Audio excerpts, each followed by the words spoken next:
They are funky punks from Hollywood who happened upon an entirely new sound. It kind of meant the world to us, and there was an extremely intense sense of vitality in what we did. If you look back on it at that time, it was so out of context of what was going on, and it was so fresh and original. It literally came out of nowhere. From the start, the Red Hot Chili Peppers came out swinging. It felt great to be on stage naked, with this sort of exaggerated phallus, dangling between our legs. But just beneath the Chili Peppers' flamboyant front lies an unflappable friendship. Those guys were my real brothers, Those are the ones who I spilled my guts out to. Those are the ones I cried to. Those are the ones I poured my heart out to. Sometimes I feel like I don't have a partner. Their brotherhood was put to the test by the painful loss of one of its members. He just made a mistake, took the wrong drugs, the wrong time, and he didn't make it, it's just really The Chili Peppers survived the tragic death of one of their own, only to witness the near-fatal fall of another. I just thought he was going to die. I was sure that John was going to die. Scar tissue that I wish you saw. But after a miraculous recovery, the rejuvenated Chili Peppers broke new ground and went on to achieve their greatest success. It was like, having someone die in your family and then come back to life. Now, the hard truth and riveting reality of the Red Hot Chili Peppers. The story behind the music. After more than 2 decades, the Chili Peppers are hotter than ever. One-time musical rebels who've come back from the brink to outshine and outsell most of their pop peers. They like us. People still want to come and see us. It's awesome. I have a funny feeling that we're just getting started, which is pretty bizarre. We've been together forever.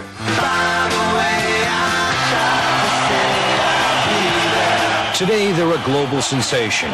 But when the world was getting its first taste of the Red Hots, many thought the Chili Peppers were anything but cool. We would like to dedicate this set to Sinead O'Connor's Split D. Early on, critics dismissed them as shallow, sex-crazed Southern Californians who had rolled onto the music scene riding skateboards. They were seen as a joke band or a party band or pretty much just like a goof act that probably wouldn't go anywhere other than break up in a couple years maybe. Branded as tattooed hooligans by some, they were held up as heroes by a lost generation in search of a new sound. There was nothing like the Red Hot Chili Peppers. They were fresh, they had a total sense of humor about them, but they were really cool, and they had this energy. They came on the scene and just blew the doors off of traditional music as people knew it at the time, period.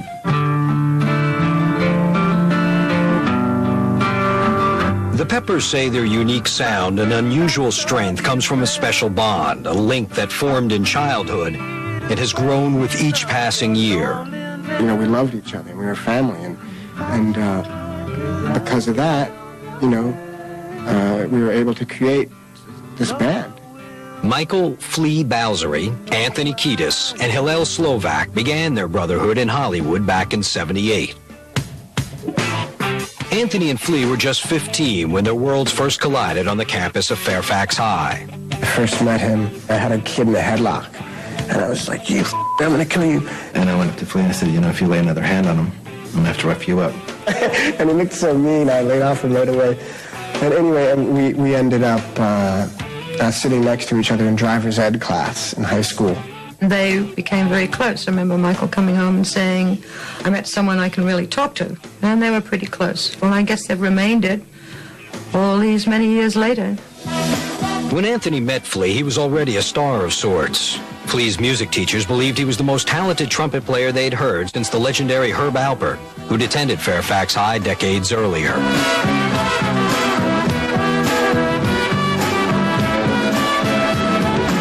It was Flea's stepfather who fed the young boy's appetite for jazz. He was a musician who frequently held jam sessions in their home. Just seeing all those guys together in a room, sucking and blowing and hitting and playing his instruments, I would roll on the floor in hysterical laughter, and it was the first time I really felt the intangible, magical effects of music. When they'd have sessions at the house, they'd let him sit in a little bit. And I knew he was kind of special because one of these jazz clinicians stared at him and said, "Where the f*** that kid get that sound?" While Flea was belting out jazz riffs, his friend Anthony Kiedis was running from audition to audition in hopes of becoming an actor. At age 11, Anthony moved from his mother's home in Michigan to live with his father in L.A. His dad was an aspiring actor struggling to make it in the movie business. I knew that Hollywood had something in the air that Michigan did not, because I had been out here visiting my dad on summer vacations, and I mean, you could just taste it. There was psychotic beauty in the air, and I wanted to live in that air. I was going to go to Hollywood and live with my dad and be a movie star. Anthony didn't become a star of the big screen, but he did appear in a handful of movies and television shows. I thought maybe you could help me with my homework.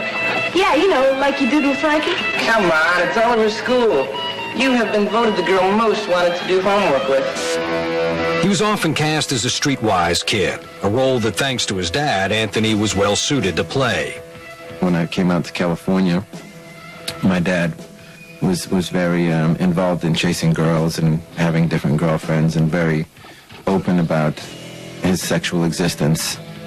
Anthony says his dad was a flamboyant playboy who introduced him to sex and drugs, all at a tender age. I started dabbling with heroin when I was 14. That's the first time I tried it.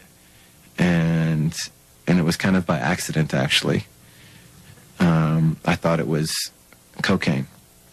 And it was white, and it was sitting on a table, so I went and did it, and I got high, and I liked it very much. You know, I thought it was a beautiful feeling.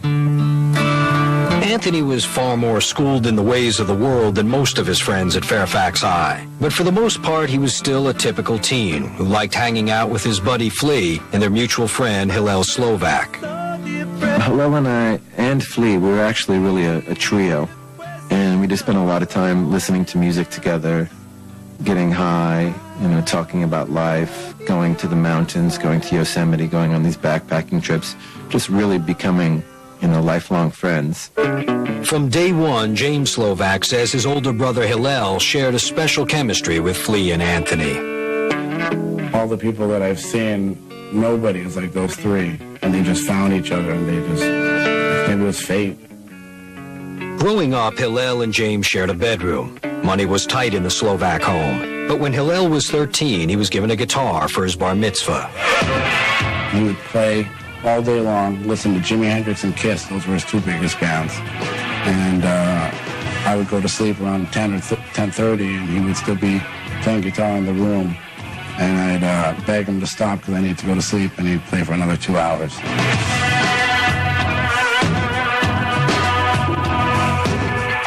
Hillel's incessant guitar playing made a huge impression on Flea.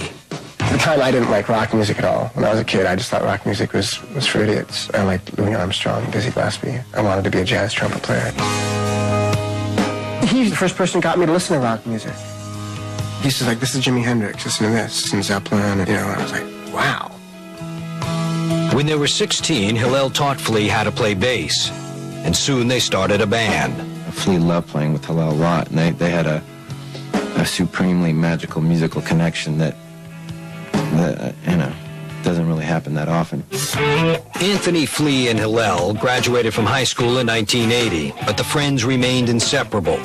The trio knocked around for a few years. Anthony did a short stint at UCLA, while Flea and Hillel continued to pursue music.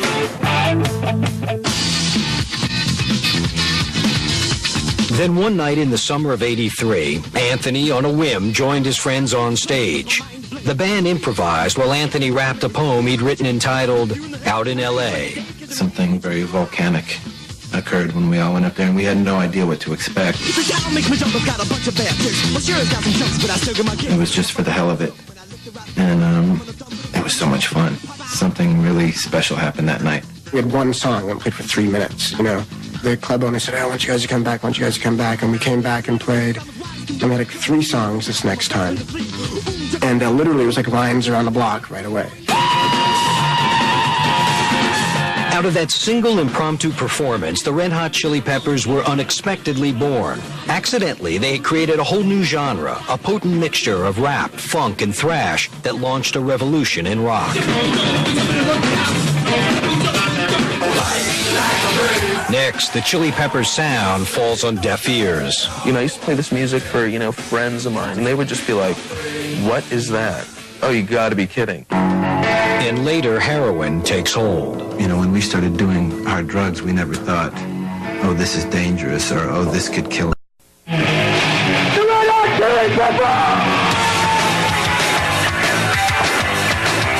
In the summer of 1983, a spontaneous one-off performance at a dive bar on LA's Sunset Strip had given birth to a new and curiously original band.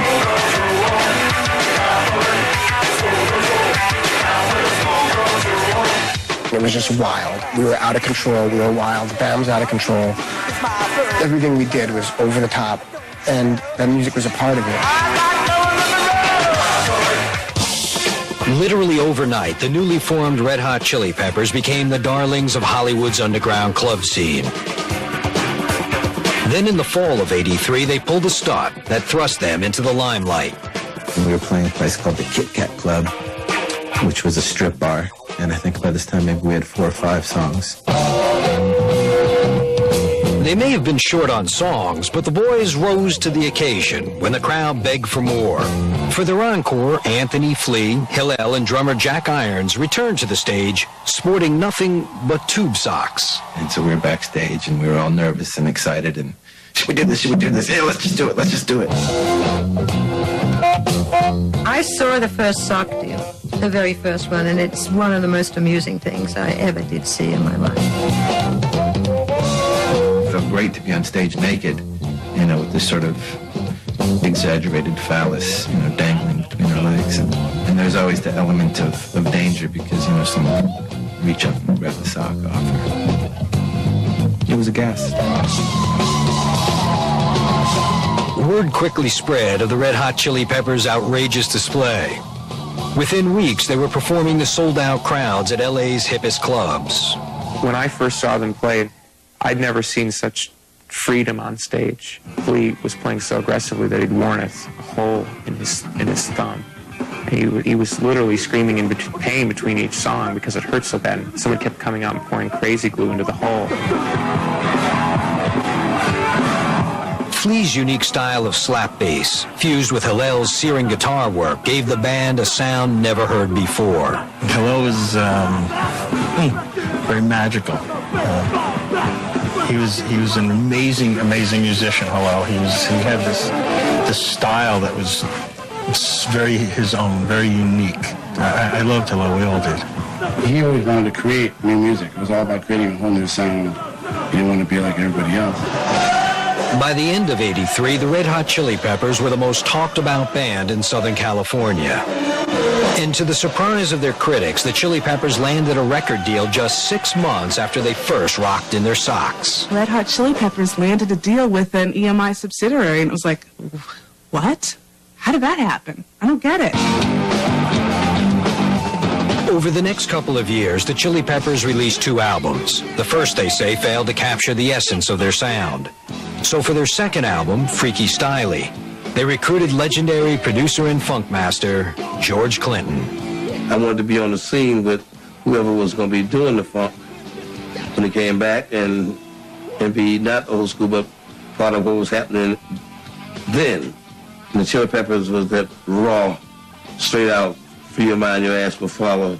You rock out with your out. You know what I'm saying? Under Clinton's guidance, the Chili Peppers refined their revolutionary blend of funk, punk, and rock. It was the best thing ever, being embraced by George Clinton, such a prolific force in the history of music. In this century, one of the greatest, liked us. After the release of Freaky Styley, the band toured non-stop. Mainstream FM was still spinning hair bands, but college radio was getting hot for the Chili Peppers. The Chili Peppers' strength was that anybody who came to the show just went bonkers. I mean, they were awesome live. The Chili Peppers played hard and partied harder. Casual drug use had long been a part of Flea, Anthony, and Hillel's routine. But in '85, dope was starting to drive them apart. Anthony, who had been an occasional heroin user, was now hooked. it really kind of ended up sinking its teeth into me, you know, over the course of a couple of years maybe, where I would do it one weekend and then, you know, go to band practice every day. And I'd say, I won't do that for a couple of weeks. And then it would be, oh, I won't do that for a week. And then, oh, I won't do that for a few days. Well, I did just do it yesterday, but this will be the only time I do it 2 days in a row. And then, you know, I just started buying the lie. Anthony wasn't the only one buying the lie. During the recording sessions for Freaky Styley, he discovered Hillel was secretly abusing heroin. Hillel started a little bit later than I did and was equally as naive when our life was getting sucked away. We were just too swallowed up to be cognizant of it and so, whoa, we gotta stop this, we gotta stop this. I mean, at that point, you're gone. While Flea admits he did his share of drugs, heroin, he says, was just too hard to handle. Instead, Flea tried his best to be supportive of his two closest friends, both struggling with addiction. Like I said about Hillel, I wish I could have been there for him more. You know, and with Anthony, when I see him go through his troubles, I love him. I love Anthony. You know, I want to be there for him. In January '88, the Chili Peppers headed out on a European tour. But shortly after arriving in England, Hillel became ill and started to undergo heroin withdrawal. He was in terrible pain, and I think that was the first time he realized that he was in trouble with this thing and that it wasn't just a casual affair and it wasn't just for fun and it wasn't just a mind-expanding trip, that it had its meat hooks in his heart and wasn't letting go so easily. Hillel's health was in decline and it was getting harder to conceal his addiction. Then a roadie concerned for his well-being approached Hillel's brother. He said, your brother's doing heroin. I didn't believe it at first, but he said, you know, you need to know it's getting out of hand.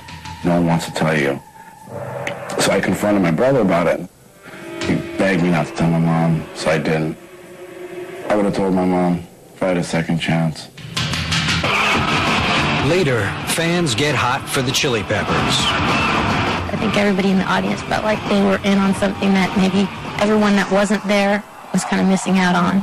But first, Hillel loses his battle with addiction. It's like, wow, he's dead. This is real. You know, we're fragile mortals who die. You know what I mean? This is no game here.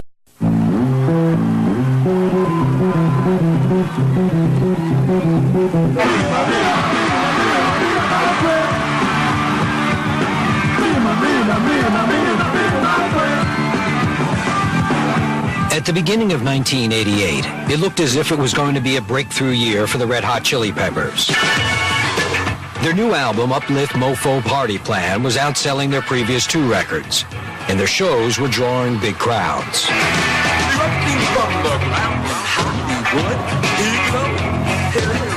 On the road, it seemed Anthony and Hillel were taking steps to turn their lives around. They agreed to help each other steer clear of heroin.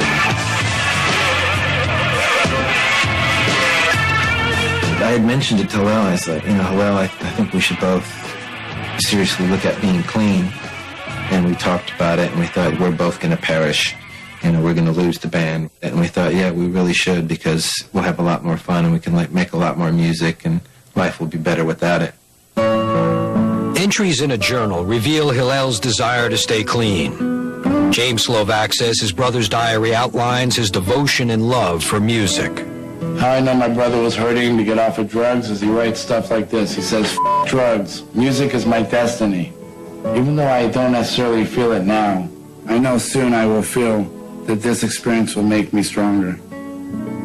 We were touring in Europe, and both Hillel and Anthony were having problems at the time, but they were, as a team, united to clean up. And they did. They were doing great. We've been working really hard for a long, long time, and they were kind of fried. We came back, and I think pretty much everybody said, hey, I'm going to go my way, you go your way, and I'll speak to you in like 3 weeks. But without the mutual support between Hillel and Anthony, the time apart proved to be ill-fated.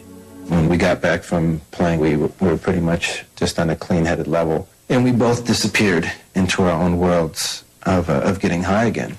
Several days later, on Friday, June 24th, James received an unexpected phone call from Hillel. He told me that he was thinking about the heroin again, and I begged him not to do it. And told him it was like Russian roulette, that, you know, spinning the barrel, you can die at any time. And there was a big pause, and he said I was right. And that was like actually the first time he said, I love you. I said to him, I said, let's start hanging out more often. Let's start doing things together. And he said, definitely, definitely. And I didn't have that chance, because after that. That would be the last conversation James would have with his brother. Hillel hung up the phone and shut himself off from the world. We couldn't find Hillel, you know. I'm their manager. My job is basically to be a pain in the ass and call everybody every day. Hey, what are you doing? How are you? What's going on? And I couldn't get an answer on Hillel. We'd call, you know, anybody, you guys hear from Hillel? You hear from Hillel? Nobody heard. The weekend passed, and still no one was able to reach Hillel. Then on Monday, June 27th, the horrible truth was discovered. Police entered Hillel's apartment and found his body. Authorities believe a few days prior, on June 25th, 1988, 26-year-old Hillel Slovak had overdosed on heroin. The night he called me and said, I love you, he knew he was going to do heroin that night. He was ashamed of it, I'm pretty sure. He was like, how did I get wrapped up in this drug?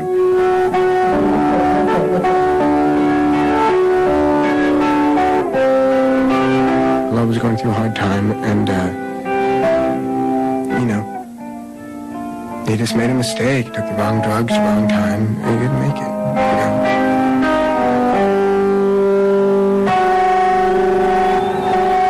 I did not accept the news. I was, you know, very much under the influence when I got it. I came back after being gone for a few days from my house, and my girlfriend told me, and I just refused to accept it. Anthony, having lost one of his closest friends, escaped to a small fishing village in Mexico. There he tried in vain to kick heroin on his own. I didn't actually stop using at that point. For whatever reason, you would think your best friend dies, okay, I've had enough.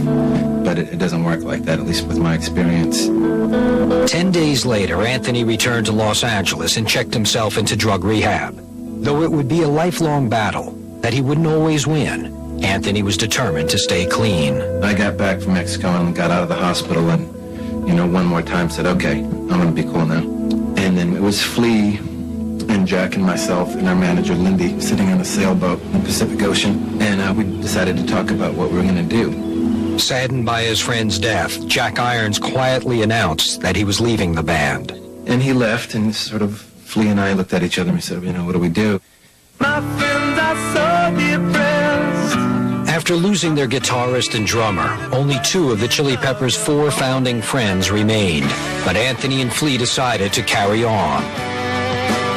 We knew that we weren't done yet. We knew that the life of the Red Hot Chili Peppers, you know, still had untapped creative energy, you know, that we didn't want to go to waste. And he and I were still best friends. For a new guitarist, they didn't have to look any further than one of their biggest fans, 18-year-old guitar prodigy John Frusciante. He's definitely a genius. He's got that mad scientist, guitar, art, love, spirit, genius in him, but he doesn't know how to drive a car.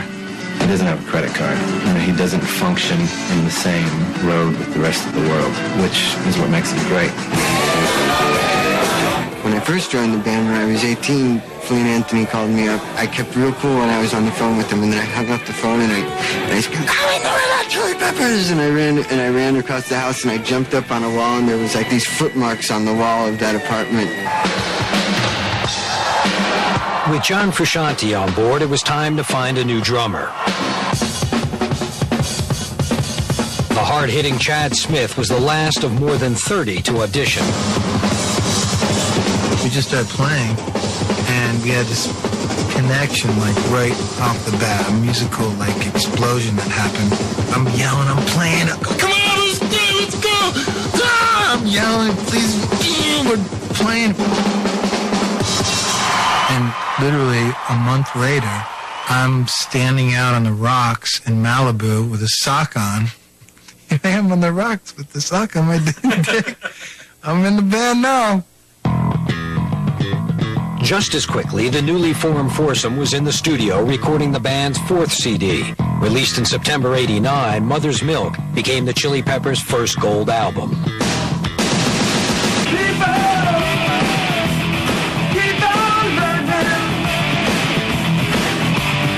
remember the first time I heard them like on a modern and big rock radio station, my jaw was on the floor.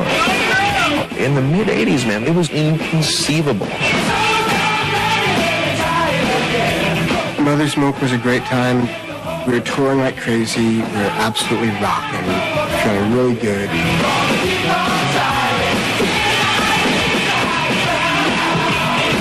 For the first time, this cult band was enjoying commercial success. Hits like Knock Me Down kept Mother's Milk on the U.S. charts for over 8 months.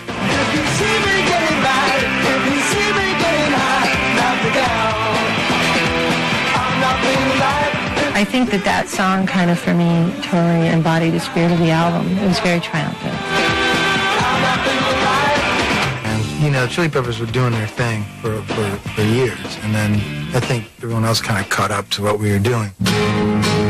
Fans around the world went wild and stopped at nothing to get a piece of the Red Hot Chili Peppers. I was backstage one time. I was way after the show, and these two girls were meandering around the backstage, and they come in the room, and they're like, no, they're gone. They left a while ago. Was there any of their stuff around? Oh, well, actually, in fact, there's Flea's underwear.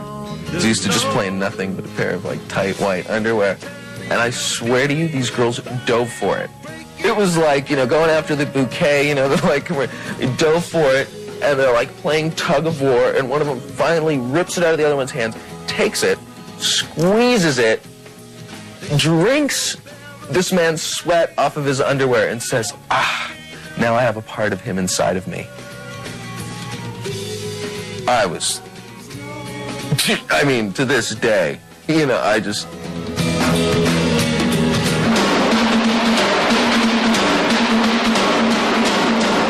For their next album, Blood Sugar Sex Magic, the Chili Peppers teamed up with producer Rick Rubin, best known for his work with the Beastie Boys. They didn't really fit into the category of any of the type of music I'd dealt with before. And I thought it'd really be a fun record to make, and it was. Really good. That should be the vibe, like what you just... Yeah. It is so hard. Rubin worked closely with the band, encouraging them to explore new territory and expand their sound.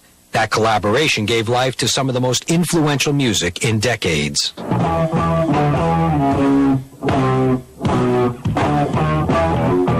During the sessions, Rick happened across a poem Anthony had written. Put to music, it would become a Chili Peppers classic. I'd gone to Anthony's house to discuss lyrics with him, and he was showing me his notebooks of different lyrics he had written, and I found Under the Bridge and asked, you know, what's this? I was thinking about my past because I hadn't done drugs for a few years, and kind of reflecting on all the damage I had done and all the people that I had tortured emotionally. And so I wrote this poem.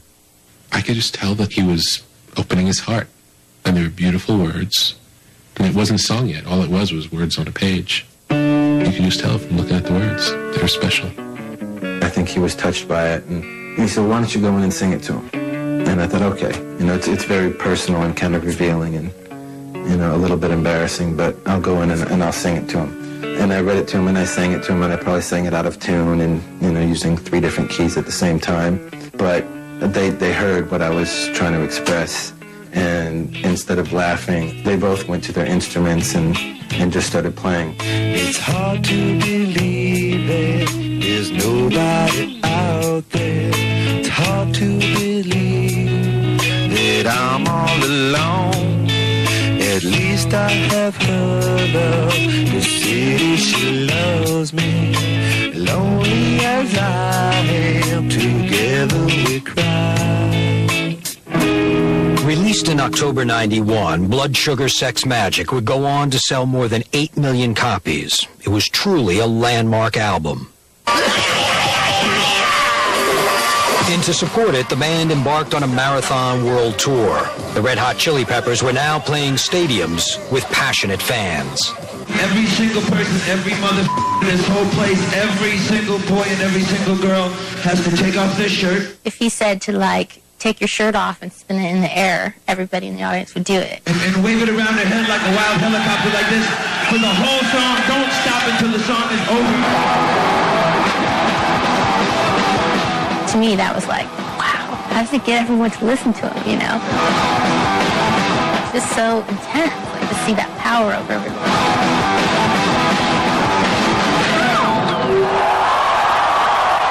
Chili Peppers were red hot, but not everyone was embracing their new fame.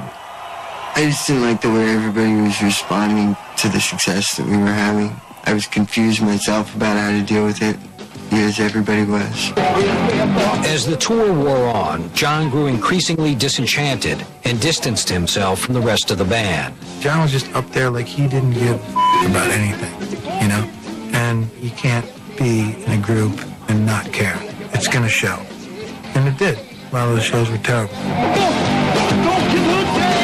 You can only enjoy it for so much when the band isn't talking, you know. Me and Anthony basically toured together for a year without really talking at all, and things got worse and worse. Then on May 7th, 1992, tensions between the band and John Frusciante came to a head. Just hours before a concert at one of Japan's largest arenas, John told the band he was quitting the Chili Peppers. I remember calling our tour manager at the venue and just say, I just got in, how's everything going? And he said, well, it's not going really well. John won't go on stage. I mean, what do you mean won't go on stage? He quit. I said, he quit. He said, he quit. I said, don't quit. Tell him to get his ass on the stage. I said, I'll be right there. The band convinced John to play that evening, but by the following morning, he was gone. The Chili Peppers returned home and regrouped, but they weren't idle for long. In July '92, the band grabbed guitarist Eric Marshall and hit the road to headline the Lollapalooza tour. 34 cities, 32 sellouts, and nearly 1 million concertgoers later, the Chili Peppers had established themselves as the kings of rock.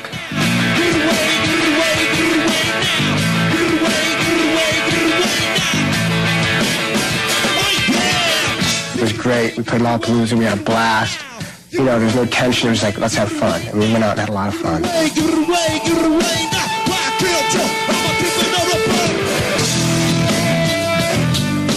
But back in L.A., John Frusciante's life had taken a radical turn. After he left the band, a Dutch TV crew making a Chili Peppers documentary discovered John immersed in the dark and dangerous world of heroin.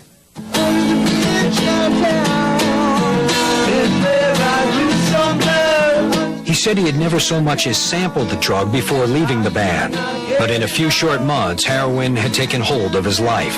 Now, you just said you're using heroin. I mean, what does it mean to you? It's just a way of making sure you stay in touch with beauty instead of letting the ugliness of the world corrupt your soul. He was pretty out of his mind, as I have been many times in my own life, so, you know, very easy for me to know that place where you just don't relate to the rest of the world, and, you know, nothing really makes sense. I thought I had lost a friend forever, and I don't want him to die, you know, so I prayed for him. Please, you know, don't let John die.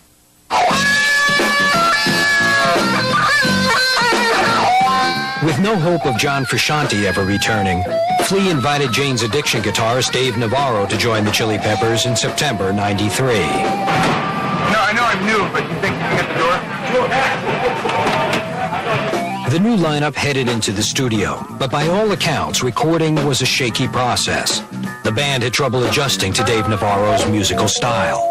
We just come from completely different musical backgrounds, completely different ideas about music.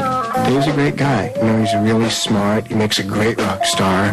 He's a hell of a rock guitar player. But for some reason, we could just never really all four get on the same page. It took the Chili Peppers over a year to complete One Hot Minute. But when it was finally released in August of '95, critics felt it lacked focus. And with Dave Navarro leaving the band soon afterwards, it seemed the Chili Peppers' red-hot ride might be over. Coming up, a miraculous second coming. It was just like the wonders of God, you know? I mean, it was just amazing. It's really amazing.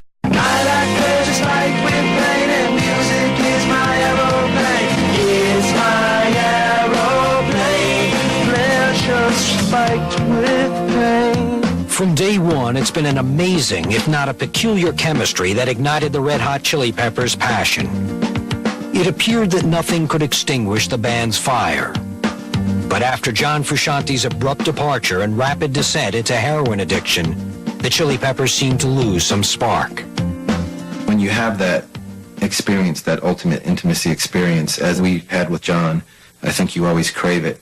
We didn't know what to do. It just didn't feel right. You know, there was something amiss. What was missing was the magic the Chili Peppers shared, first with Hillel Slovak, and later with John Frusciante. But Hillel had lost his battle with heroin, and John wasn't even putting up a fight.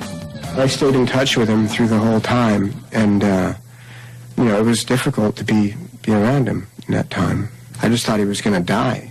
I mean, I was sure that John was going to die. I just deteriorated so much that I was ready to die. And all I can remember is I wanted a gun bad so I could shoot myself, you know? I'd really lost the will to live completely. My heart had broken completely. In the fall of '97, friends finally persuaded John to enter rehab. That period of my life had run its course, and I knew that, and it was time for a new chapter to begin. For those who witnessed his decline, John's recovery was nothing short of miraculous. But it would be just the first in a series of astounding events. I just went over to his house and asked him, what would you think about being in a band again? And I just remember his face turned bright red, bright beet red, and he was like, I think that'd be a good idea.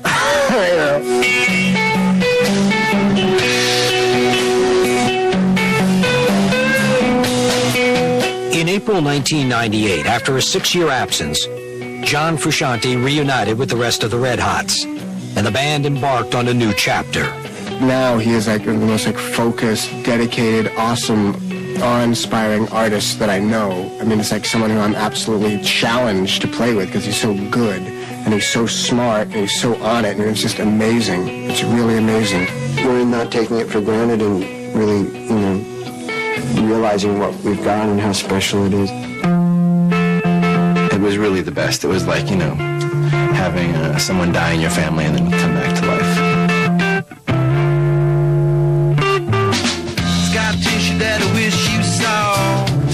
And John wasn't the only one coming back to life. After years of chasing his own demons, Anthony says he too has dealt with his addictions. I finally was able to get honest with myself and say, you know what, you're just a liar if you think you can go out and do that and not destroy your life and everything around you. Whereas before I kept thinking somehow I could get away with it, somehow I could manage it, somehow I could control it, which is basically lying to myself.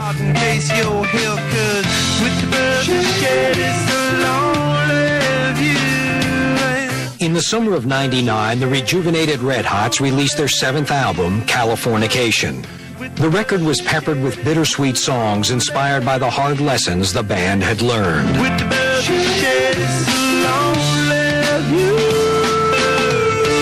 For us, it's really about always staying true to our hearts and always being open to grow, even though it's painful, because growth is always painful. How long will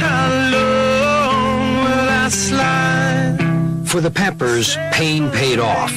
Headlined by introspective songs like Scar Tissue and Other Side, Californication became the group's most popular album to date, selling a stunning 13 million copies worldwide.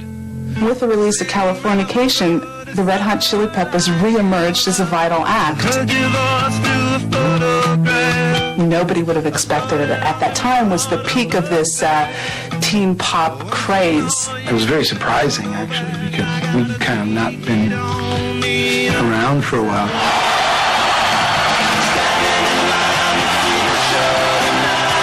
The Peppers packed their bags for a triumphant world tour, then returned to LA to work on their follow-up album, By the Way.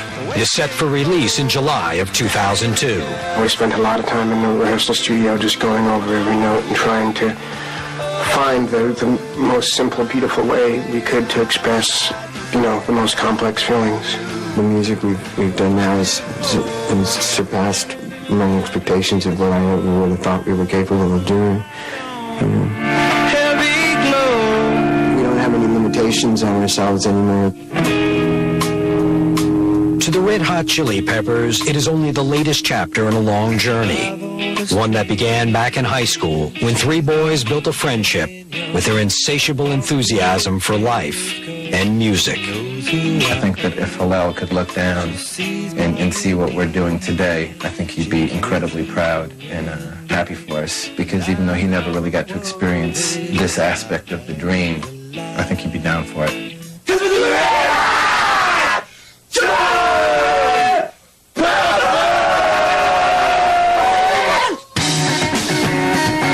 We have all this time behind us to look at and to like see where we've made mistakes and what we've done to hurt ourselves or to hurt the band.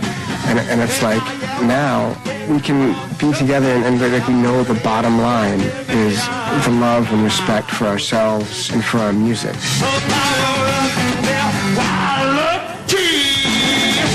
Lee and I were made to affect each other. We're almost too close and too much one and the same to even talk sometimes. You know, when Flea cries, I cry. And when Flea smiles, he makes me smile. Flea, I love you. I love you too. All right, bye.